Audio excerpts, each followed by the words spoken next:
کیوں آپ کامیاب ہو گئے اس کے ہاتھوں شہید ہونے پر؟ اس میں یہ تھا کہ شکر ہے مسلم امہ میں سے کسی نے مجھ پہ ہاتھ نہیں اٹھایا.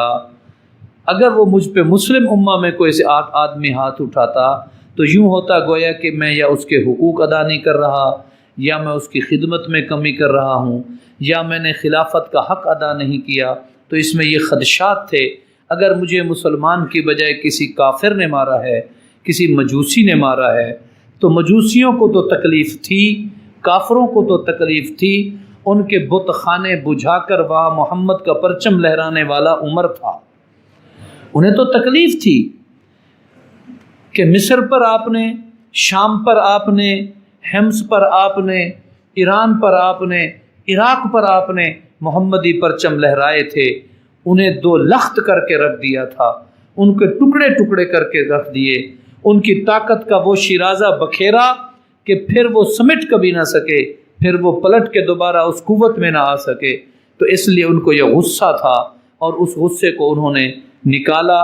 اس غلام نے حضرت عمر رضی اللہ تعالیٰ عنہ کو شہید کیا. 27 کو آپ زندہ رہے، 28 کو آپ زندہ رہے، 29 کو آپ زندہ رہے. چوتھے روز یکم محرم الحرام کو سن 24 ہجری 25 ہجری کا پہلا دن ہے. 24 ہجری 27 ذی الحجہ کو آپ پر حملہ ہوا.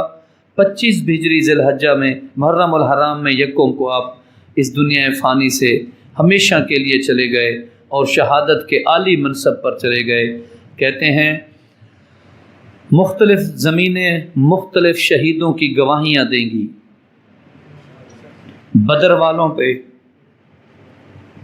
اللہ راضی ہیں تو ان کی شہادت بدر کی زمین گواہی دے گی کہ اللہ تیرے دین کے لیے یہاں پہنچے تھے. احد والوں شہداء کے لیے احد کا میدان گواہی دے گا. لیکن ممبر و محراب، وہ ممبر و محراب جس کا حقیقی مالک اور جو حقیقی رسول اللہ صلی اللہ علیہ وسلم جس کے مالک تھے، جنہوں نے سونپا ابو بکر کو، ابو بکر نے سونپا حضرت عمر رضی اللہ تعالیٰ عنہ کو.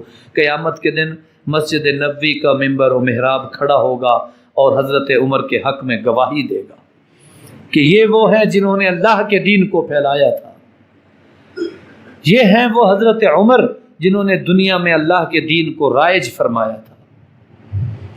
آپ حیران ہوں گے، ایک عیسائی مصنف، مسلمان نہیں، عیسائی مصنف، جب اس نے عیسائی ریاستوں کو یوں پٹتا دیکھا، حضرت عمر رضی اللہ تعالیٰ عنہ کے ہاتھوں یوں پٹتا دیکھا،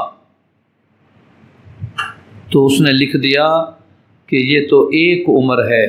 اگر اس کوالٹی اور صلاحیت والا ایک اور عمر پیدا ہو جائے، اگر ایسا ایک اور عمر اللہ تعالیٰ اس زمانے اس امت مسلمہ میں پیدا فرما دیں تو پوری دنیا پر عیسائیت اور یہودیت کا نام باقی نہیں بچے گا.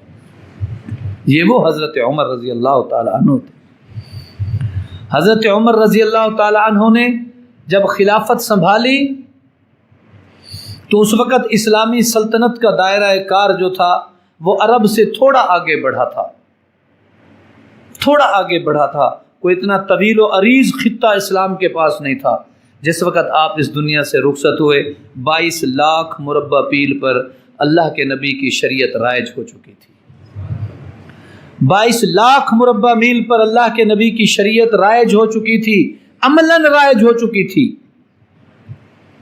اگر آپ کی خلافت کے دوران کی خدمات کو ہی سراہا جائے تو یہ سن ہجری جس کا آج ہم 1441 سے 42 میں جا رہے ہیں، اس کی ابتدا کرنے والا بھی حضرت عمر فاروق رضی اللہ تعالیٰ عنہ ہے.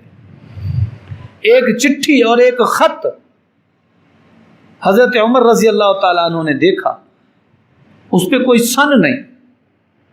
بڑا مشکل ہو گیا کہ کیسے سمجھے یہ کس سال کا خط ہے. تو آپ نے صحابہ کو بلایا، مشورے میں مجلس شورا بیٹھی، اور آپ کو پتہ ہے اس مجلس شورا میں سب سے چمکدار ستارہ کون تھا؟ جن کے مشورے حضرت عمر رضی اللہ تعالیٰ عنہ فرماتے تھے لولا علی لہلک عمر، علی نہ ہوتا تو میں ایسا فیصلہ کرتا میں ہلاکت میں پڑ جاتا. مجلس شورا کا چیف نظر آتا ہے، حضرت عمر کی کیبنٹ میں مجلس شورا کا چیف حضرت علی المرتضیٰ نظر آتے ہیں، شیر خدا حضرت علی المرتضیٰ نظر آتے ہیں۔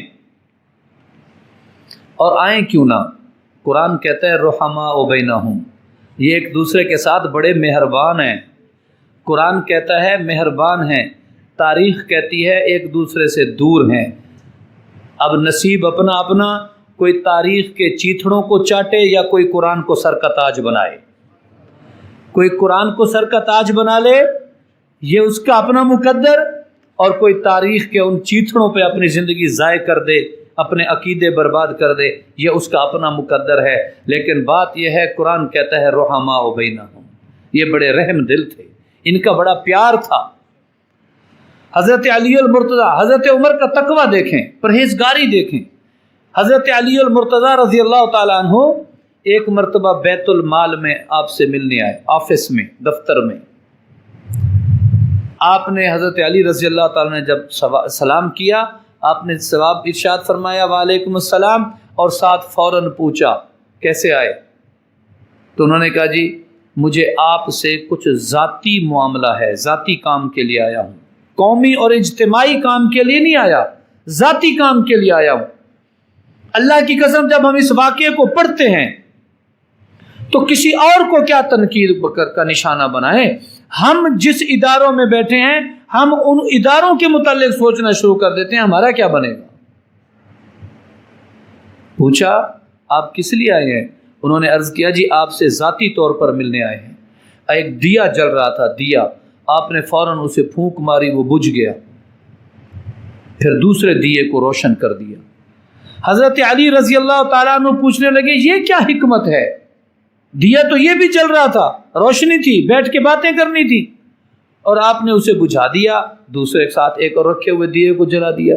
فرمانے لگے جو دیا جل رہا تھا، جس کی روشنی میں میں کام کر رہا تھا، وہ دیا، اس میں جلنے والا فتیلہ یعنی وٹ، اور اس میں ڈالا ہوا تیل، یہ بیت المال کا تھا، اور میں کام بھی مسلمانوں کے اجتماعی بیت المال کے کر رہا تھا۔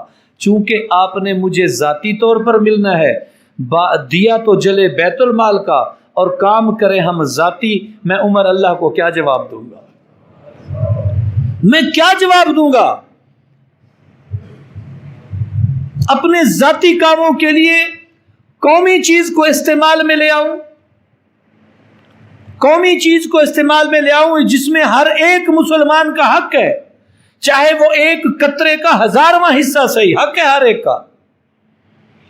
آپ نے وہ دیا بجھا دیا، دوسرا دیا روشن کیا، اور پھر دیر تک باتیں کرتے رہے۔ واہ عمر، سبحان اللہ، اللہ نے کیا صلاحیتوں سے نوازا تھا۔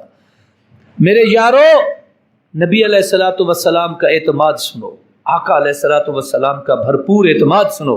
فرمانے لگے لوگو، میں چونکہ نبی ہوں اور پوری کائنات کا نبی ہوں، موسیٰ علیہ السلام مصر کے نبی ہیں، حضرت شعیب مدین کے نبی ہیں، حضرت ابراہیم فلسطین کے نبی ہیں، مکہ کے نبی ہیں، حضرت یوسف مصر کے نبی ہیں، اور کوئی انطاکیہ کا نبی ہے تو کوئی کسی خطے کا نبی ہے۔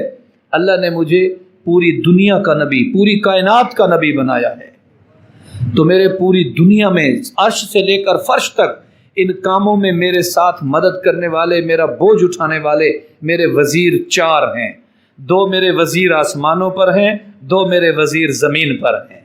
دیکھو، وزیر ہر بادشاہ کے دائرہ حکومت میں کام کرتا ہے۔ پنجاب کے وزیر کا حکم سندھ پہ نہیں چلتا، پنجاب کا کوئی وزیر سندھ میں کوئی نوٹیفیکیشن جاری کر دے تو سندھ گورنمنٹ کہے گی صاحب آپ بھول گئے، آپ کی وزارت تو پنجاب تک محدود ہے۔ ہمارے ملک پاکستان کا کوئی وفاقی وزیر آرڈیننس کوئی ایسا لیٹر جاری کر دے کہ افغانستان میں یہ اصول بنا دو، عراق میں کر دو، ہندوستان میں یہ ضابطہ مقرر میں کر رہا ہوں بطور وزیر تعلیم، وزیر صحت، وزیر خارجہ داخلہ، تو اسے کہا جائے گا آپ بھول گئے، آپ تو صرف پاکستان کے وزیر ہیں، آپ کا دائرہ سلطنت پاکستان ہے۔ میرے پیغمبر کا دائرہ نبوت وسیع تھا، آسمان بھی آپ کا دائرہ نبوت تھا، زمین بھی آپ کا دائرہ نبوت تھا، اسی لیے ارشاد فرمایا میرے لیے 2 وزیر آسمانوں پر ہیں، دو وزیر زمینوں پر ہیں۔ آسمانوں میں بھی جن کا نام لیا وہ فرشتوں میں سب سے اعلیٰ تھے، زمین پر جن کے اسماء گرامی لیے وہ انسانی مخلوق، اللہ کی مخلوق انسانوں میں نبیوں کے بعد سب سے اعلیٰ تھے۔ آسمان کے وزیر جبرائیل اور میکائیل ہیں، اور زمین کے وزیر ابو بکر و عمر ہیں۔ یہ آپ کے وزیر ہیں۔ وزیر وزر سے نکلا ہے، وزر بوجھ کو کہتے ہیں۔ قرآن پاک میں آتا ہے لا تزر وازرۃ وزر